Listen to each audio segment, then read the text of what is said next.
ओ रामराम पाटील, राम राम. काय चाललंय काय मासे पकडतोय इथं? अहो आपले राष्ट्रीय महामार्गाचे आपले जे साहेब आहेत ना चिमटे साहेब हा, हा, हा. यांनी असे संपूर्ण राष्ट्रीय महामार्गावरती शेततळे निर्माण केलेत आणि आपल्या पाथडी तालुक्यातील पोरांना नवीन व्यवसाय सापडून दिलाय. सगळ्या त्यांनी जेवढे जेवढे शेततळे केलेत हा. सगळीकडे त्यांनी मच्छीबीज सोडले. हे बघा आता धरले माझ्या बघा हे बघा. म्हणजे जे ताजे जे बेरोजगार येत हा. ज्यांना काम धंदे नाही, हा. शिकून असेच बोंबला फिरते हा, हा. त्यांच्यासाठी ही सोय. हा, एवढं त्या चिमटे साहेबासारखा का राजा माणूस कोणी नाही. अरे क्या बात आहे. लोकसंख्या कमी करण्यासाठी त्यांनी करंजी घाटात खड्डे पाडून ठेवल्या हा आणि त्याच्यानंतर आता हे दुसरा व्यवसाय मत्स्यबीजचा बघा.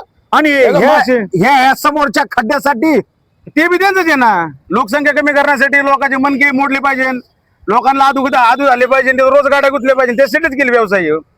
लोकांचा धंदा होता त्याच्यामुळं हे बरं आहे ना, चांगलं आहे नाही आहे की नाही. बाबा चांगली, म्हणजे याच्यात मच्छबीज सोडले मच्छीबीज सोडले, लई शेततळे आहेत अजून असे. हे एक नाहीये, सगळीकडे राष्ट्रीय महामार्ग इथून तिथून शेततळे केले साहेबांनी. साहेबासारखा माणूस कोण नाही साहेब. अजून असे शेततळे निर्माण करून आपल्या संपूर्ण राष्ट्रीय महामार्ग 222/61 वरती असे शेततळे तुम्ही सगळीकडे निर्माण करा आणि आपले जे युवा उद्योजक आपले पोर आहेत यांना कुठं काम धंदे राहिले नाहीत, अशा पोरांना हा व्यवसाय पुढे कामाला येईल, त्यांची उपजीविकेचे साधन होऊ नये साहेब. धन्यवाद, आभारी आहे तुमचा मी.